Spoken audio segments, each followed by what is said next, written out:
No, you guys all good? All right, so let's get to it. So mastering pricing strategies in real estate.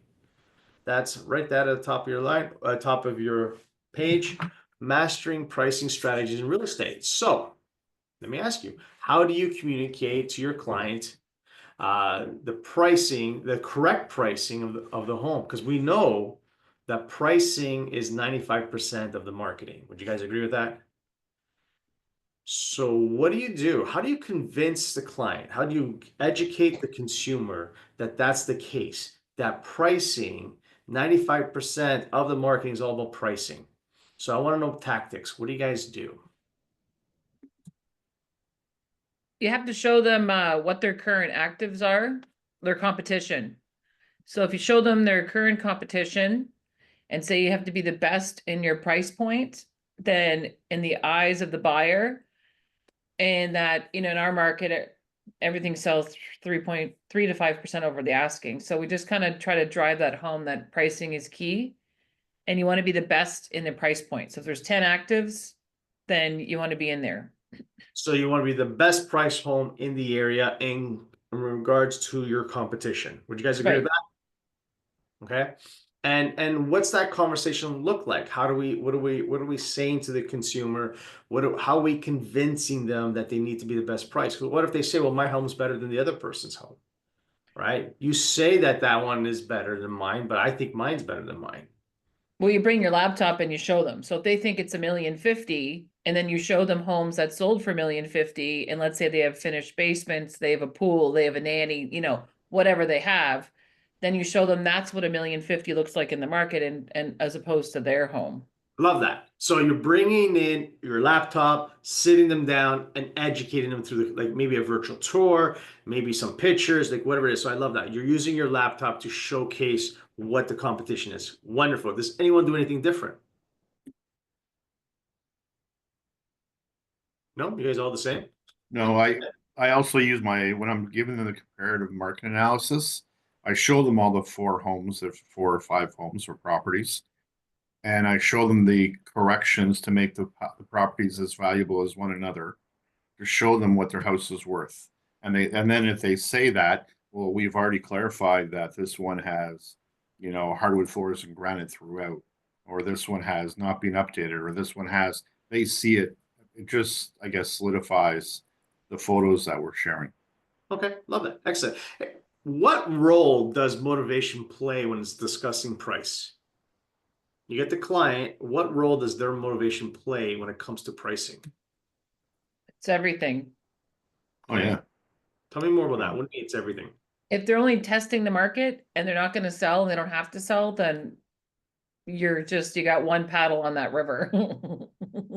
And you're just going around in circles. I love Just that. going around in circles after I spent $4,000 on the listing. I mean, yeah, they have to want to sell. They have to need to sell.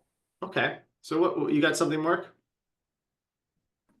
Yeah, I usually try to like everything's pretty much the same in what I would do as well, but I do try to have like really good conversations at the beginning, and I try to really listen to keywords and the way people talk, and then I can kind of get a sense for the position they're in. There's been a couple listings that we've gone to recently, and I'll like sit down and I'll say to my wife, I'm like, they're broke.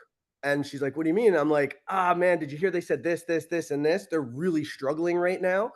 And then I try to pay attention to little keywords, and I could be off, but 90% of the time I'm not. And then I try to frame the conversation in a way that's lighthearted to their situation. So I'm still doing the same technique that everybody else is doing, but I just try to be careful, or that's not even a word, but more careful with the way that I'm approaching each client with that conversation, and trying to use keywords or anchor the conversation in a way that would be closer to their situation. And then sure enough, towards the end of the presentation, then they turn around and go, actually, you know what? We took out this huge line of credit. We did our pool and bought a bunch of cars and went on a vacation. We're really struggling right now. Or there's been a couple other situations, right? So I try to ask a lot of questions in the beginning and really try to dig in and find out what I'm dealing with, if that makes sense. It makes perfect sense. And I love what you said there because It's asking questions. It's really digging deep with the consumer about the motivation, finding out, because it is going to reflect. If they have zero motivation, well, let's say they want to move versus have to move, right? They would love to get that bigger place, but they're pretty happy with the home that they're in now, right? So that's going to really affect the pricing. They're going to be a lot tougher in pricing. So then the question becomes is how do you navigate that conversation with pricing and their motivation? How do we navigate that where the motivation may not be as strong, well, at least perceived? Maybe in the surface level, it's perceived that it's not strong, but reality is they're hiding from you. Like you said, Mark, maybe they're not telling you the truth. So how do we navigate that conversation to get the right price? What do you guys think? So something that I've kind of done in that situation is you would so like a great question to kind of get that out of them is okay, so this is all said and done, what's the next step? How are we going to take it from here? Oh man, once we sell this, then we're going to move to this area because we can get a house for this and we're going to pay off all our debt and it's going to be awesome. And I'm like, okay, now I know where we're standing, right? So then I can start framing around, all right, look, if we're going to get you to that property, to get you in that situation you're looking for, when we pull up these comparables here, look, are you wanting to sit on the market for 8 months? And then they turn around and go, well, the bank won't let me sit for 8 months. And then it's like, okay, so now if these are the comparables here, what do you think this line? And then, right back to Christine, what she said, right? Just start showing them on your computer and saying, do you think this house is comparable to yours? And they start answering their own questions and they almost set the pricing themselves. So you know what? Yeah, that 100 grand more we wanted, realistically, let's get it here. And then I really feed on their emotion of that dream that they have of this debt free and this wicked house and whatever they're trying to do, right? And it seems to work okay for me. Love it. Love it. Anyone else? Anything else to add? Yeah, I want to add in that to me, it starts from the very beginning, and I don't think anybody's really talked about it too much, but I think creating that level of trust is the most important thing. And if you don't create that at the very, very beginning, then they're going to feel pressured. And we start by talking to them about like the real estate sign. Is the real estate sign going to sell your house? Nope, it sells me. It doesn't sell your house.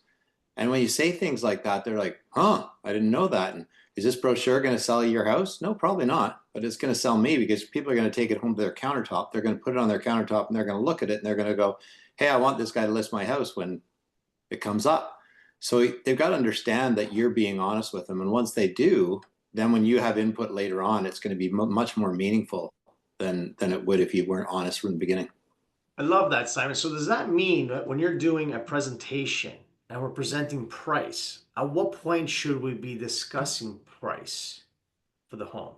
Like you got to the person's house, they have every interest in selling the home. You've done the qualifying ahead of time. When do we talk about price on the house? So we do two presentations. What do you mean you do two presentations? Tell me more. Well, we have the stuff about why you would hire us and why we would want to work with you first. And then once we've established that groundwork, then we talk about price. We're not going to talk about price until we know we're going to work together. Love that. Okay. So I saw in the chat, someone put up there that we talk price last, right? Actually, I would say no. I would say you don't talk about price last, but close to being last, close to being last. Okay. So yes, I would say talk about you first on why they should hire you. Then go into your tactics, why the marketing plan that you're going to use to get the home sold. Then go into the commission. Like you're going to tell them about the commission, so they're up front with the commission before you get to price, because we need them to buy into you. We need them to buy into your marketing plan, and we need them to buy into the commission before we go ahead and start telling them about price. Would you guys agree with that? Right? And then you can go through price. Now with price, do you pick the price of the home? Ooh, I'm getting a bunch of no's. Okay, love it. Okay, so tell me more. Why is it that we do not pick the price?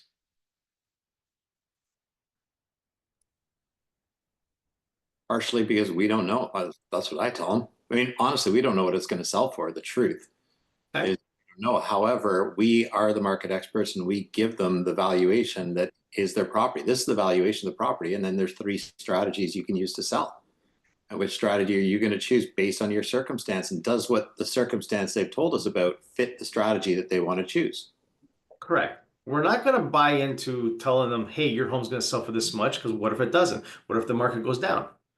Right? And you're telling them you're overestimating. And then they're like, you said I was going to get this. Right? And we don't want to be in that position. So what we want to do is just give them what market value is. So let me share with you. Here's a couple of thoughts. Right? What is your home worth in today's market? So what we're going to share with them is, number one is going to be that, the sold properties, and sold properties indicate market value. This is what homes are selling for. But then there's a second part to it, and that is active listings. Active listings, on the other hand, indicate market direction. So if in this neighborhood we have a ton of homes selling for, I'm just going to use easy numbers, for $500,000, $500,000 is what everything is selling for.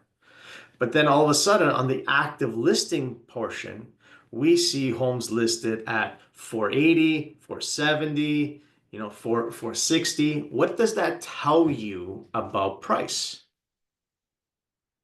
The market's going down, because all these active listings are priced below what things were normally selling for. Right? That is a declining market in that area. Now, what if you had active listings that were listed above? Right? They'll be listed at 510, 520, 530. That's indicating market's going up. So it's extremely important that we have an idea of where's market going to. Now, when we talk about price, really what we're talking about is pricing strategy. I should write that down. It's pricing strategies. And there's really 3 strategies that a client can use. And they're the ones that are going to select the price. Right? Option one is pushing the envelope on the price and going above market value. So you're listing the home above market value. The house is worth $500,000 and we're going to list it at $529,000. Right? That's above market value. Right? Or we price it at fair market value. And option 3 is we may price it below market value. So those are your 3 pricing strategies, correct? So how do we present that in a way that makes sense to the consumer? Well, quite simply, what we're going to do is showcase, and I want you to write this down, the pros and cons for all 3. So obviously in the first one, right, above market value, what pros can you possibly have for listing your home above market value? Really is you might find that unique buyer, that one person that doesn't care what the price is. This is exactly what they're looking for and willing to pay over asking. And are there people like that? Yes, there are. Right? This is a child home life where they had that property for years and they moved out of it. Now they want to come back and they definitely want to buy it. And I'm a billionaire and I can buy it. Right? You're going to find that unique person. Right? But then look at the cons. And this list should be really big. Right? When you list above market value, when you're overpriced, well, obviously buyers will reject the list price, right? Your home would take obviously longer to sell. You may get lowball offers. Basically, you'll be chasing the market, where even if you do a price reduction, you're gonna keep chasing the market because the longer it sits on the market. So you write up a whole bunch of cons for listing above market value. Now, what about at fair market value? Well, there's pros. You'll get more showings of the property, possibly multiple offers. But then there's also cons, and buyers still may reject your price. And then the last one is below market value. The pros are going to be huge, lots of reasons for doing this, right? And then the cons would be there's still no guarantee it's going to sell. So we don't pick the price. We just showcase to the consumer what value is for the home, and then they pick the pricing strategy. Does this make sense? You guys good with that? Okay. So then my next question is, what if they don't believe you? What if they want the above market value? How do we get them? How do we showcase this to say, hey, Mr. and Mrs. Seller, I know you still want to go above market value. I know you still want to find a unique buyer. How do we convince them to get them below or at or below market value? I want to know what are you saying to them? So this is now technique. This is getting to the tactics. What would you say to them? In the eyes of the buyer. So let's just be in the eyes of the buyer and let's look at those 10 homes that are currently on the market, and we'll go through them and compare them to yours. And then you kind of swing back and say, your home does have a lot of value with the backyard, the kitchen, but this one has, so you don't, because you don't want to be just crapping on their home. So you kind of swing in and swing out. Yep, I That love makes that. sense? Anyone else has something else? All right, so I would suggest isolating why they feel their home is worth more money. So I'm going to just role play with you, Mark, if that's cool, right? It'll be something. So remember, repeat, approve, build a bridge. So hey, listen, Mark, completely understand why you want to list your home at 550, even though it's worth 500,000. You want to net as much money as you possibly can. I understand you have some time in your hands. Thank you for sharing that with me. Can I ask you a question? Yeah, of course. Can you share with me, please, why you feel that your home is worth $50,000 more than your neighbors? Well, I'm just way cleaner. My lawn is perfect. My house this is the house. This is the one everybody loves. They come in and they know my house is the best. I have the nicest chandeliers. It's the best house out there. Okay, tell me Better more. than all of them. What else makes it different than everybody else? Well, I have my lot. It looks a little bit bigger than my neighbor's lot, and they have Okay, a the lot. the junk. They have the junk always there at their house. My house is perfect. It's perfect. Anybody comes, they're gonna love it. Okay, so Speaking from experience. Mark, well, thank you for sharing that with me. And may I share that what you've done is you simply brought your home up to selling standards. See, everyone needs a big lot, like everyone has a big lot in your neighborhood. Everyone needs to have the lawn completely cleaned up and nicely tidied, right?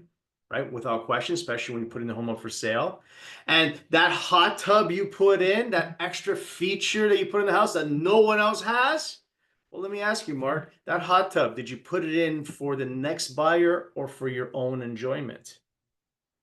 Definitely put it for my own enjoyment. For your own enjoyment. Okay. What would happen if the next buyer comes in, loves your home, but is a little afraid of the hot tub because they're not very handy and they got little kids and they're afraid of open water in the backyard? So how much would that hot tub be worth to that new buyer, even though they love the home? True.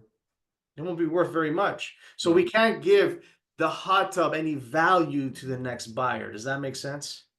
Yes. So I'm going to recommend that we stick to the right price at 500,000. You see what I did there, folks?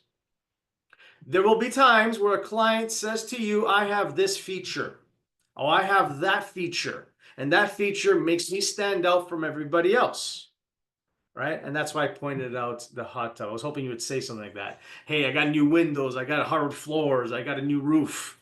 Right? And that's really bringing your home up to selling standards. So isolating what that advantage is that the homeowner thinks in their own eye, and then making it, dismissing it to the next buyer, and always bring it up. Did you add that for the next buyer or for your own enjoyment? All right, folks. Any other questions, concerns regarding pricing strategies? Can I add in just one thing I like to use a lot? Always ask people, what kind of car do you drive? What color is the car? What's the interior like in your car? And I said, what's your neighbor's car like? Different. What's your neighbor's car like? What's the other car like? What's my car like? We all have different preferences. Just because you love this, it does not mean somebody else is going to want to buy it. So you got to Love that. Love that. And what you're doing there, Simon, is you're making it relatable to another product that they have, which I love it. You're connecting them together. Wonderful. All right, everybody, please unmute yourselves. Please unmute yourselves. I'm going to yell at what day is today, and you're going to yell back at me. It's a money-making day. You guys ready? What day is it today? It's a money-making day. That's right. It's a money-making day. So Who do you have to connect with today to book that listing appointment? You know who it is. You guys are awesome. I'll talk to you next week. Thanks so much.